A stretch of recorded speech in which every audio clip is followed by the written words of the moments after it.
Trade balance Indonesia saat ini lebih kuat, tapi tidak menampik kemungkinan rupiah tetap akan volatil dalam beberapa pekan apabila gagal bayar utang Amerika Serikat benar-benar terjadi. Apakah penurunan rupiah akan signifikan dan akan ada di range berapakah rupiah bila ini terjadi? Oke, dari Shalendra Capital atau kami melihat pelemahan rupiah mungkin relatif dia akan lebih lebih lambat dibandingkan periode-periode sebelumnya dalam masa volatilitas. Karena kalau kita lihat dalam 2 tahun terakhir, 3 tahun, 2 tahun terakhir setelah periode COVID, saat periode volatilitas, pelemahan rupiah itu jauh lebih rendah dibandingkan periode sebelum COVID. Hal ini yang meyakini bahwa mungkin kalau kita lihat belakangan level-level yang mungkin kita bisa duga gitu ya, apabila terjadi kelemahan level 15.300, 15.400 mungkin udah akan akan stay di situ selama dengan volatilitasnya berlangsung. Baik, seberapa besar potensi investor akan meninggalkan pasar keuangan dan juga dolar Amerika Serikat apabila gagal bayar utang ini tetap terjadi dan mengalihkan dananya ke safe haven atau justru ke emerging market? Oke, menurut saya sangat kecil sekali atau sangat minim sekali karena pada dasarnya skenario itu secara historis kami sebagai analis hanya bisa membandingkan apa yang telah terjadi di masa lalu dengan apa yang akan terjadi berdasarkan periode-periode sebelumnya dengan effort yang dikeluarkan oleh pemerintah US.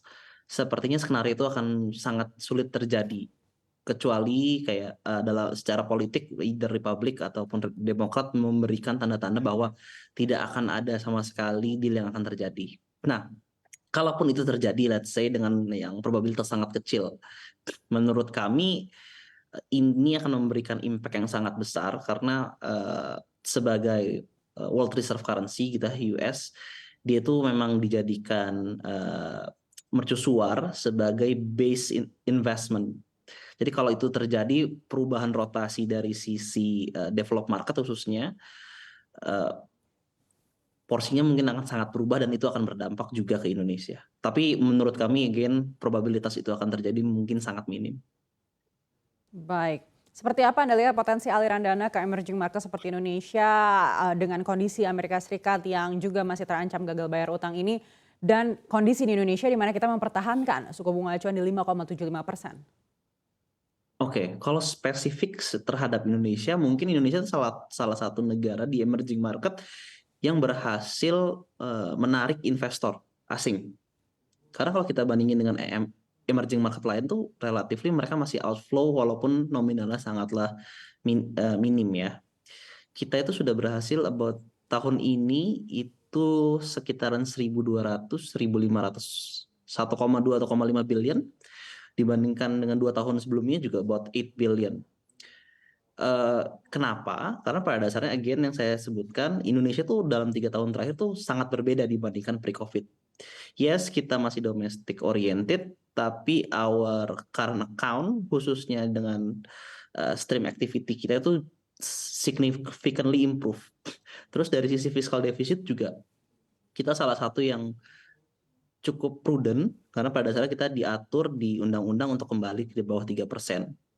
Jadi itu menurut kalau bisa dibilang gitu ya Indonesia itu sudah berhasil menarik investor. Nah, in the short term dengan situasi yang ada sekarang, apakah akan terjadi arus kas investor asing yang sangat signifikan? Menurut kami enggak.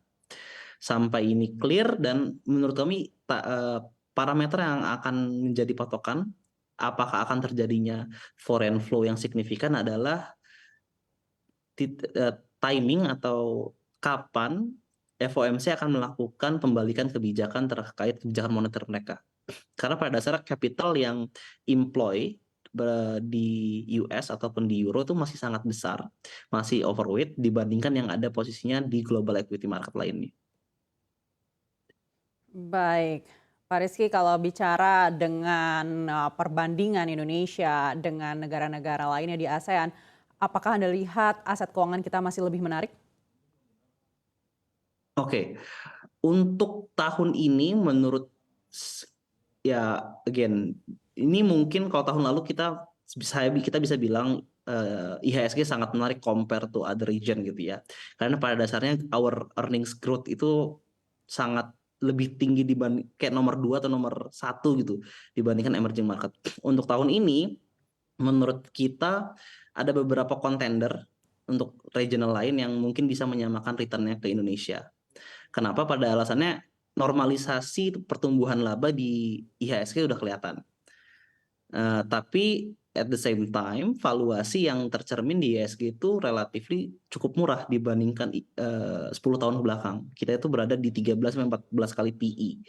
Rata-rata IHSG kalau kita tarik 10 tahun gitu ya mungkin di 16 bahkan 15. Ini dikarenakan high base effect yang terjadi 2022. Cuman berdasarkan first quarter earnings performance kita much better than expected. Nah, cuman karena perubahan incrementalnya itu tidak sesignifikan di tahun 2022, menurut kami investor asing pun masih menunggu. Kalau memang interest secara global itu melakukan penurunan, mungkin Indonesia akan salah satu negara yang dituju untuk mencari alfa dari sisi emerging market. Cuman at the moment perubahannya itu tidak sesignifikan yang terjadi di 2022. Baik.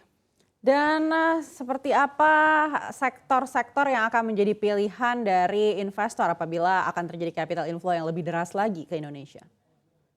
Oke, jadi dalam jangka pendek gitu ya, dalam quarter ini khususnya, kita merekomendasikan untuk investor stay di sektor-sektor yang memiliki earnings atau cash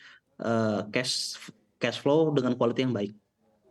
Karena pada dasarnya kita lihat tingkat pertumbuhan selama first quarter dan second quarter ini relatifly nggak akan signifikan.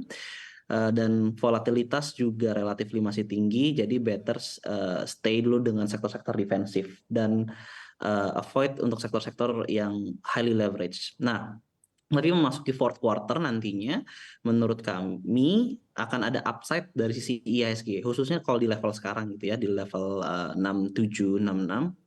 Kenapa? Karena pada dasarnya IHSG ini berpotensi memiliki pertumbuhan laba 10%. Tapi harga sahamnya even di valuasi yang relatif sama sampai di akhir tahun tuh relatif nggak kemana-mana. Nah, jadi sektor-sektor yang di fourth quarter yang mungkin akan ada tambahan katalis gitu ya, seperti consumer, retail karena election, mungkin dapat dilihat dan ditinjau kembali apakah memang lebih menarik diinvestasikan kembali. Kalau kami sih melihatnya seperti itu. Jadi second quarter ini masih defensif. Fourth quarter mungkin ada beberapa saham yang growth performance-nya selama 3 quarter ke belakang tuh udah better dan relatif nggak terlalu di-appreciate karena ketidakpastian. Plus ada election yang mungkin akan boost consumption sehingga earnings-nya bakal lebih better lagi.